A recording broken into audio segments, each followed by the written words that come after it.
vamos hasta Roma, Italia, y le agradezco mucho al profesor Pampanin que, pues siendo las 5, casi las 6 de la tarde en Roma, nos pueda acompañar. El profesor Pampanin es profesor de la Universidad de Roma, La Sapienza, y nos va a presentar una conferencia que se titula como hacia el desarrollo de un plan nacional para integrar la rehabilitación sísmica con la energía, la eficiencia energética en escuelas. Muy bienvenido, Stefano, muchas gracias por acompañarnos y adelante, por favor, con tu presentación. Thank you very much, Sergio. Muchas gracias to you and every one of the organizing committee. I'm starting my video. Muchas gracias a todos en el comité organizador. Sergio, muchas gracias. Empiezo mi video. Espero que funcione. Sí, muy bien. Perfecto. Hacia un plan nacional. Y el video, por favor, si me lo permiten. No solo la presentación, sino también el video, por favor, para poder explicarles el caso que plantearé. Muchas gracias, Sergio. Realmente, este es un taller internacional tan útil. Por eso me complació tanto cuando escuché a Sergio Alcocer hablar de que estarían organizando este enorme e importante evento. ¿Sí? Bueno, aquí tienen ustedes mi país, Italia y Nueva Zelanda, que es mi país adoptivo. He trabajado muchos años en Nueva Zelanda. Ahora ya estoy de regreso en Italia.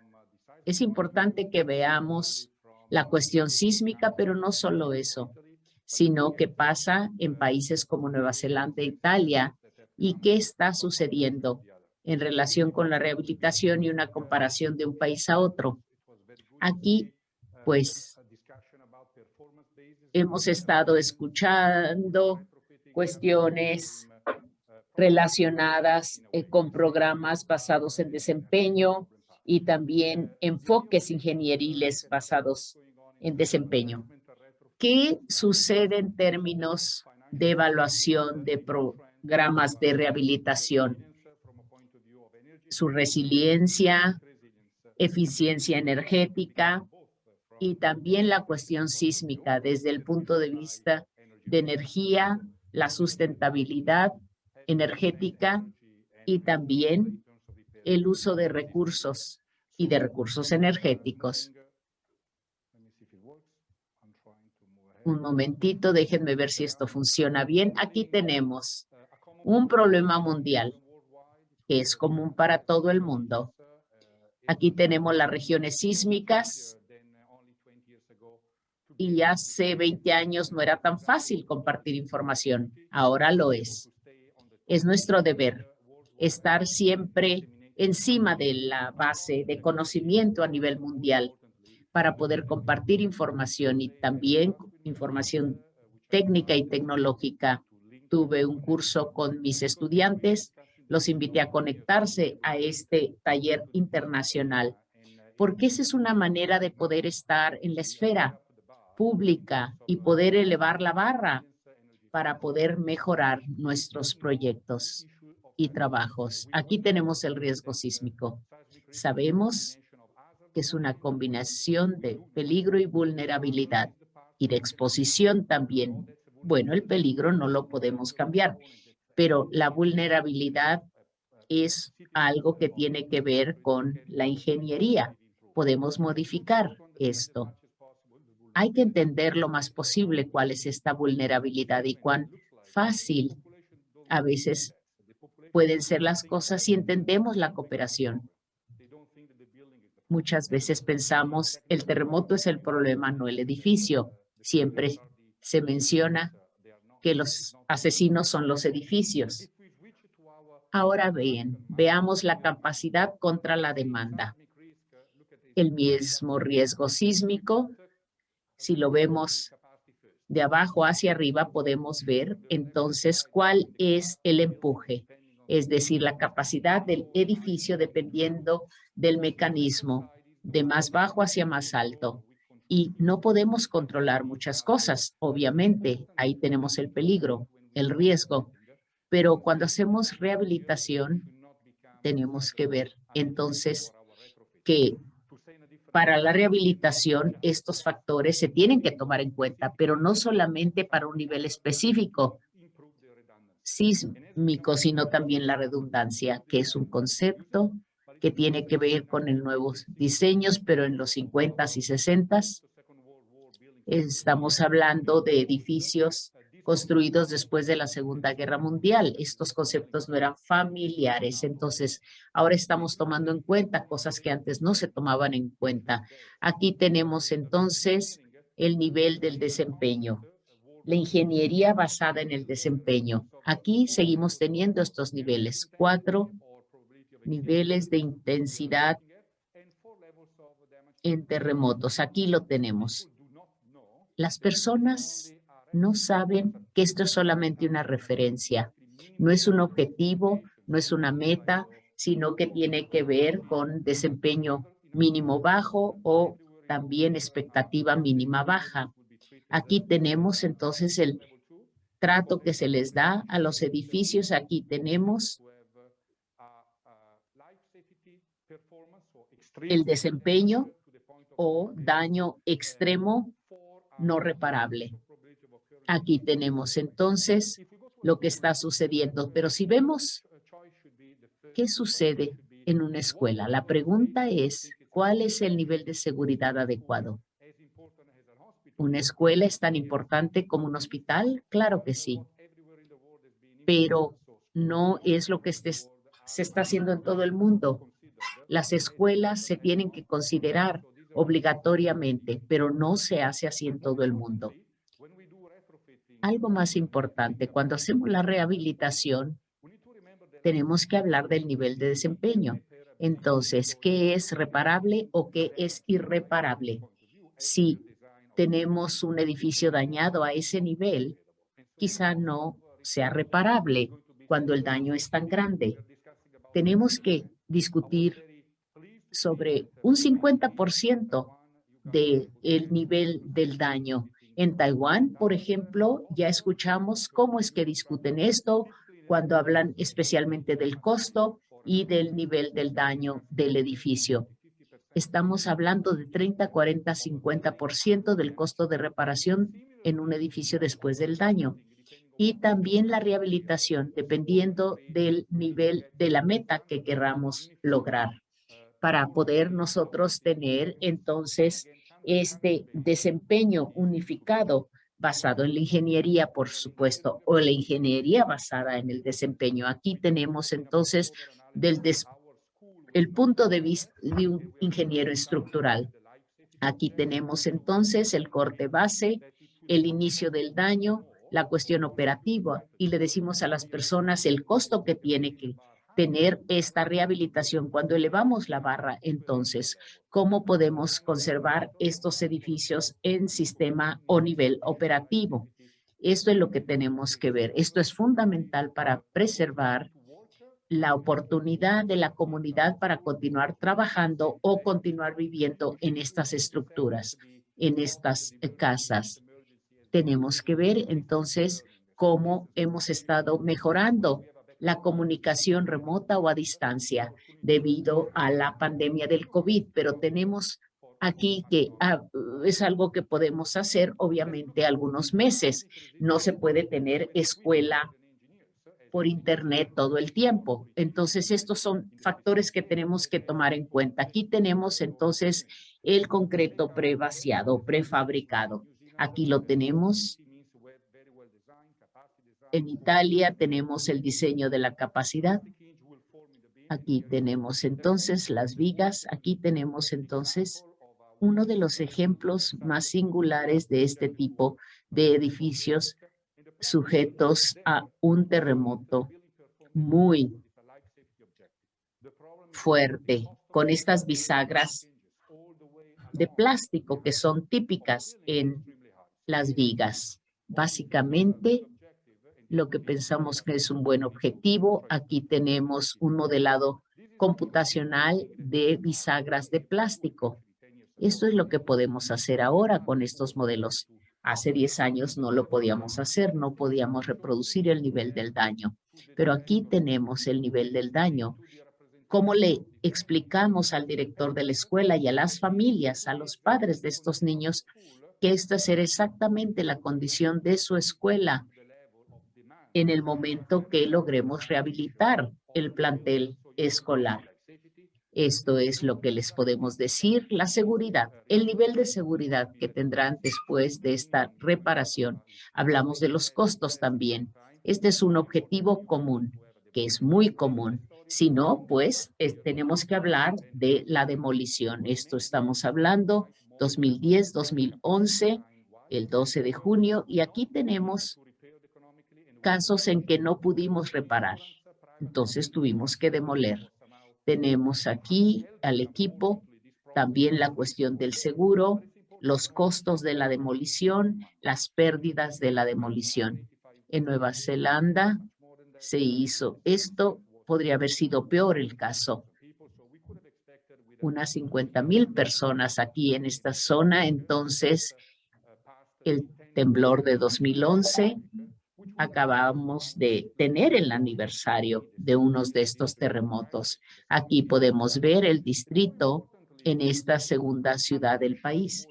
Pero también hay algo más importante. Obviamente tenemos a los damnificados, las víctimas, irrecuperable, pero también 40,000 millones de dólares neozelandeses. Imagínense ustedes el costo. Estamos hablando de 32% del Producto Interno Bruto. ¿Quién se puede recuperar de esta pérdida? ¿Quién paga la pérdida? Obviamente el gobierno, los contribuyentes y también seguros que se tenían, pero se tiene que encontrar el esquema para que el país pueda recuperarse. Entonces, obviamente, se manejaron otros financiamientos para una reconstrucción más segura y más resiliente, para que a fin de cuentas estas comunidades resultaran más resilientes después de todo esto. De eso estamos hablando. Y obviamente que la población de este lugar ahora está muy consciente de qué significa vivir de forma segura, qué significa resiliencia. Aquí tenemos entonces, esto es un término fundamental, el concepto de resiliencia.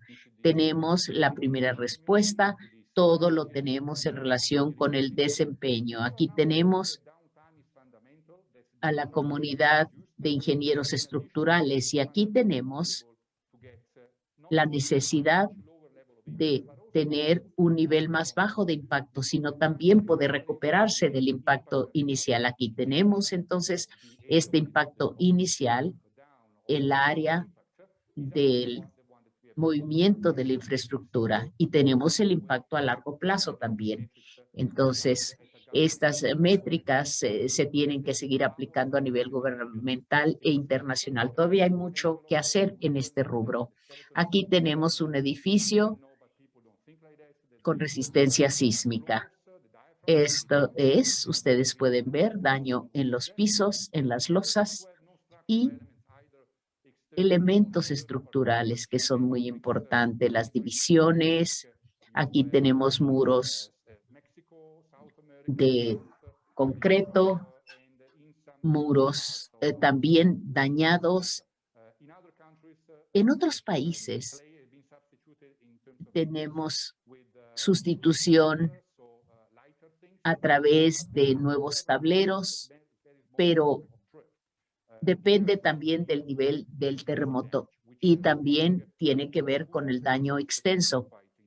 Entonces, la intensidad, las fachadas pesadas y que pueden ser también algo que amenaza la vida de personas. Hemos descubierto que entonces necesitamos proteger esto, que puede ser una preocupación que amenaza vidas. Y tenemos que ver entonces el revestimiento del edificio, que es algo importante. Hay una falacia. Las normas no se deben utilizar como una meta final, como un objetivo final, sino como algo que se utilice de forma mínima de acuerdo con la legislación. Estamos hablando de los costos iniciales y ahorros masivos para los contribuyentes. Estos son beneficios, por supuesto, para la población en general, también para aumentar la resiliencia comunitaria. Esto es muy importante, analizar la cuestión desde el punto de vista socioeconómico. Esto es muy importante. Quien paga a nivel nacional es dinero del contribuyente. Entonces, esta es la lección como corolario que hemos nosotros aprendido. ¿Cómo podemos entonces nosotros ser resistentes a los terremotos o a prueba de terremotos? Tenemos que ver los puntos de vista de todos los que participan. Tenemos un reto renovado para la ingeniería de terremotos. Tenemos que elevar la barra para cumplir con las expectativas de la sociedad. Reparable e irreparable, como ya lo expliqué. Tenemos aquí 2010, 2011. En aquel momento, esos terremotos fue exactamente lo que nos enseñaron, a elevar esta barra para poder respetar las expectativas de la sociedad. Aquí podemos ver entonces en el lado izquierdo tenemos mejor nivel de desempeño para nuevos edificios que se están construyendo, pero también para edificios rehabilitados. Esto es en Nueva Zelanda. ¿Se acuerdan ustedes del alto segmento del Producto Interno Bruto que implicó? Y también el impacto en la sustentabilidad socioeconómica de Nueva Zelanda. Aquí tenemos la reducción de riesgo sísmico. Sí, esto fue obligatorio a partir del 1 de julio de 2017. Estos son el nuevo marco para manejar los edificios que se podrían ver afectados por terremotos. Taiwán ya nos mencionó hace unos momentos cómo están haciendo sus evaluaciones sísmicas, también los estadounidenses, los europeos, también los asiáticos, Taiwán, China y Japón. Están viendo esto, están viendo 2 o 3 niveles y también la evaluación sísmica. Nueva Zelanda introdujo una norma obligatoria, un enfoque obligatorio que toma en cuenta el tiempo para que se implementen los lineamientos para la evaluación. Y tiene que ver con el riesgo, por supuesto, dependiendo del peligro mismo. Sería mejor tener un enfoque basado en riesgos, es decir, la vulnerabilidad del edificio, las prioridades y también el proceso de rehabilitación que debe tener lugar de la manera más pronta posible, de la manera más rápida posible, no solamente en las regiones de mayor impacto sísmico. Tenemos que ver entonces estos lineamientos de evaluación. Tenemos que ver entonces los diferentes protocolos, como por ejemplo hay protocolos médicos que tienen diagnósticos, pronósticos y luego obviamente tratamiento. El pronóstico, ¿qué tiene que ver? La capacidad de entender el impacto y también tenemos que ver antes y después de la rehabilitación. Tenemos que usar estos lineamientos como si estuviéramos haciendo un diagnóstico médico. Estamos hablando no solo del costo, sino de muchas otras intervenciones. El enfoque neozelandés tiene esta calificación sísmica A, B, C y D en relación con capacidad y demanda. Y luego avanzamos a la zona roja de esta gráfica a un nivel más elevado.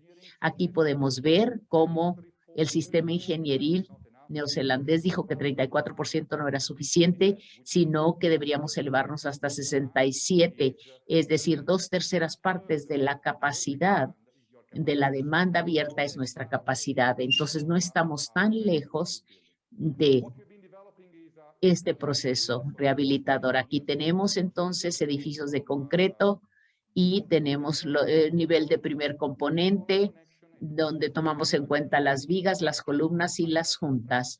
Aquí tenemos una mayor resistencia y capacidad de formación. Tenemos que evaluar todo esto.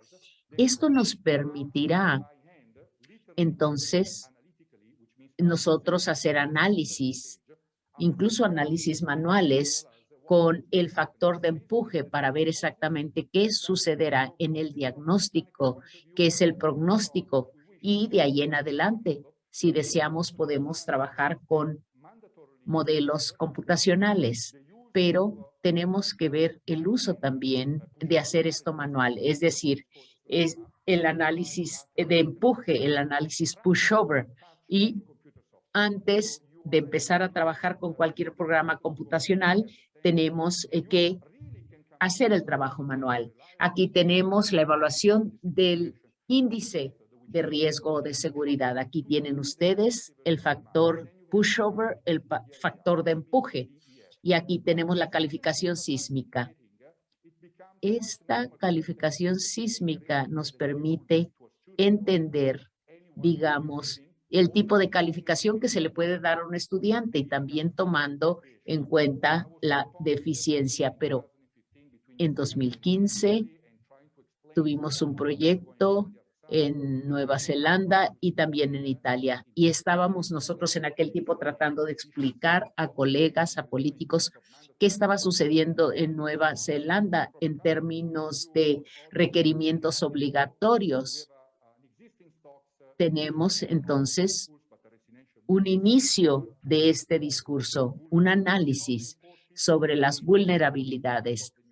Sabemos que las personas no pueden pagar por sí solas.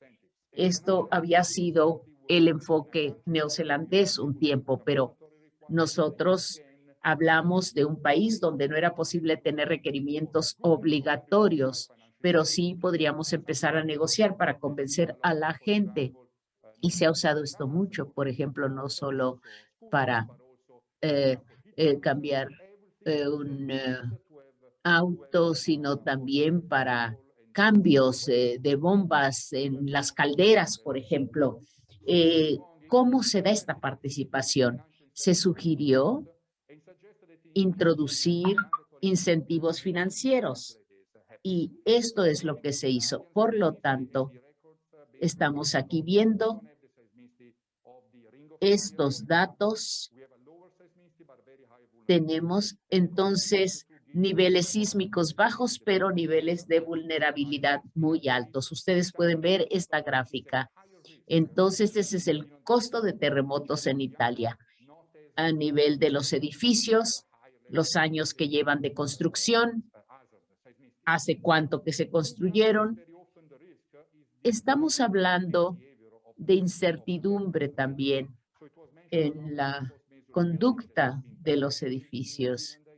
Aquí tenemos edificios, por ejemplo, como hemos visto en Nueva Zelanda, construidos en los 30 del siglo pasado. El problema es que tenemos tantos edificios ya tan antiguos.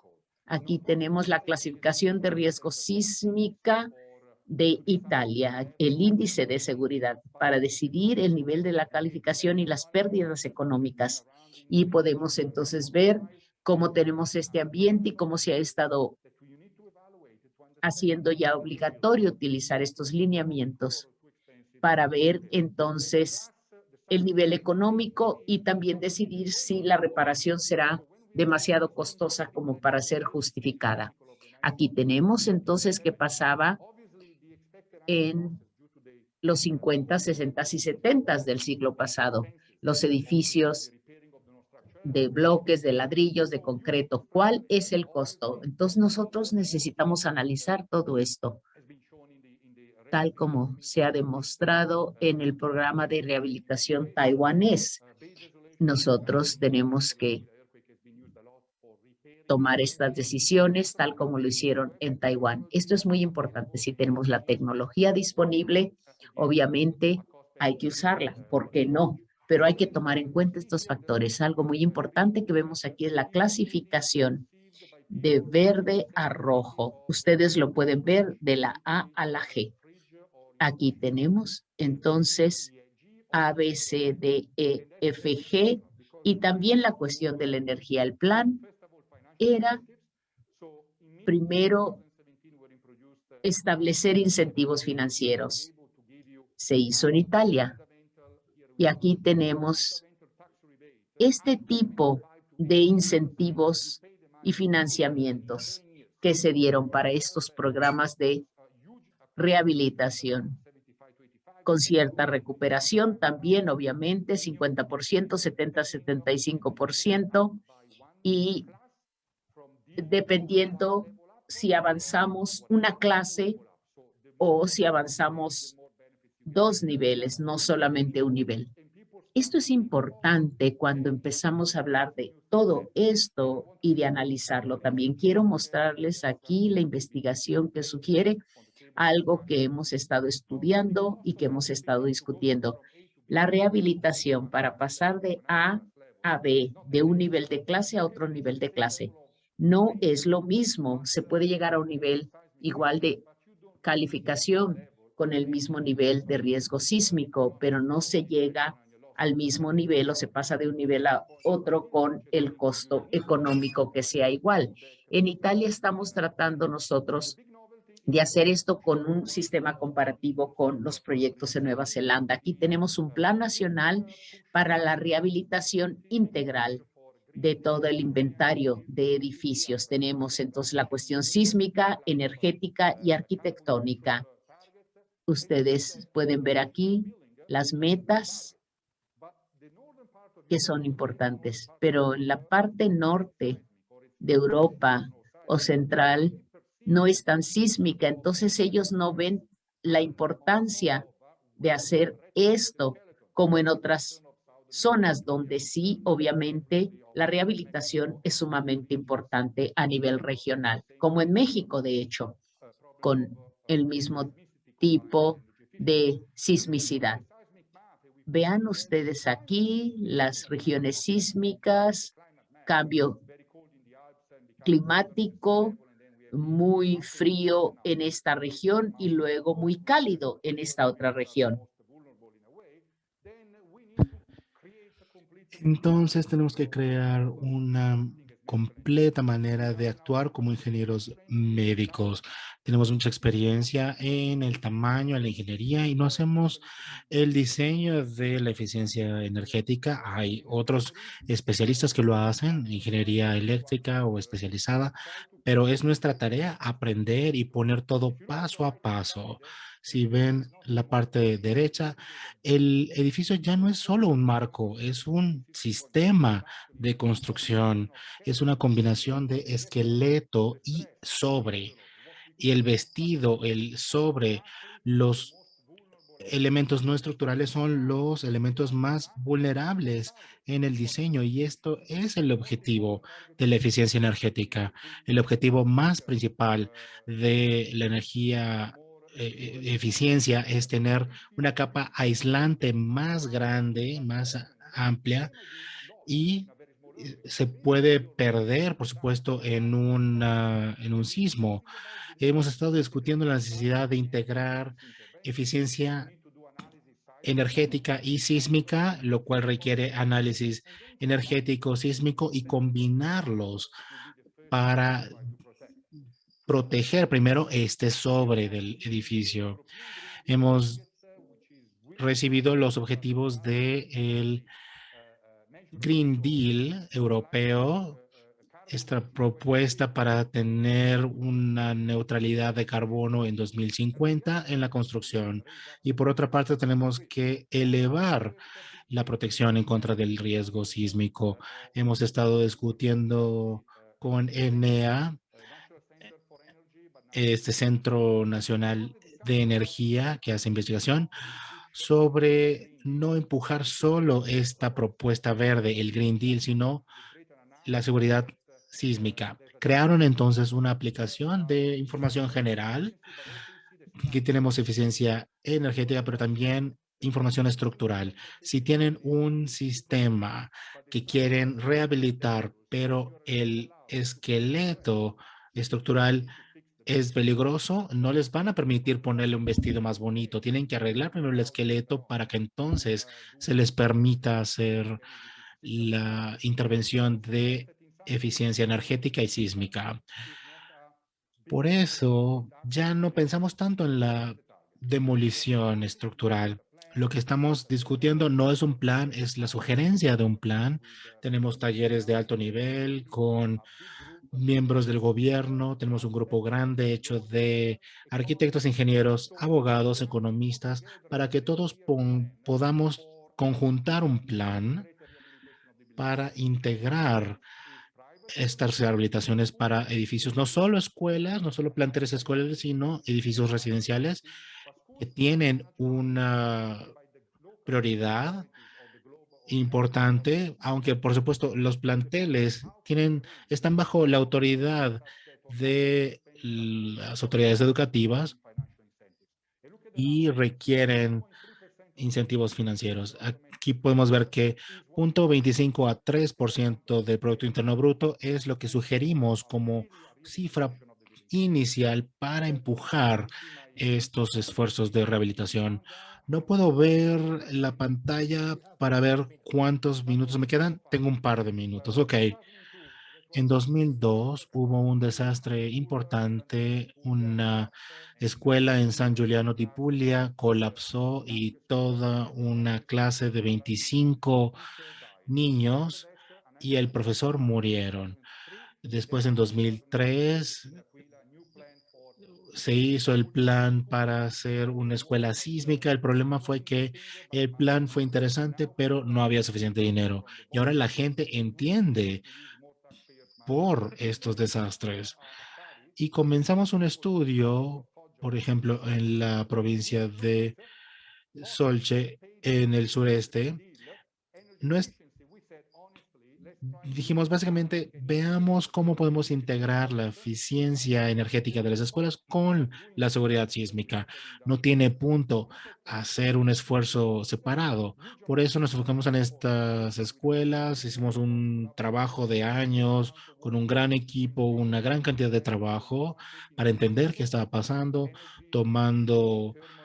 analizando los recibos de luz de las escuelas y haciendo evaluaciones de eficiencia energética con objetivos para tratar de hacer una intervención que combine eficiencia energética combinada con posible intervención sísmica para hacer una combinación integrada con un costo extremadamente más bajo que en comparación de hacer las dos cosas por separado o un poquito más de hacer solo una intervención. Esto es solo para su referencia. Está en italiano, pero pueden acudir a este sitio web. Es un taller que hicimos con el Consejo de Ministros de Italia, representantes de la presidencia y este plan grande que sería para intervenir y rehabilitar edificios residenciales, escuelas, así como ciudades. Estos tres niveles muy importantes. Necesito terminar y quisiera pasar al final. Tengo un video. Tenemos una oportunidad de pensar en rehabilitar escuelas con nueva tecnología, tanto como se pueda. Podemos enfocándonos en el exoesqueleto, tomando lecciones de nuestros sistemas con los que hemos estado trabajando por 20 años y tenemos muchos estudios antes y después de sismos con estos edificios. Les puedo dar las diapositivas para que vean las referencias bibliográficas y el gran objetivo es cómo podemos introducir todo esto en Europa, donde la gente es más conservadora. Estamos hablando de Europa, no es solo Italia, Grecia y Portugal, que son los países más sísmicos. Tenemos que empujar, presionar por algo único.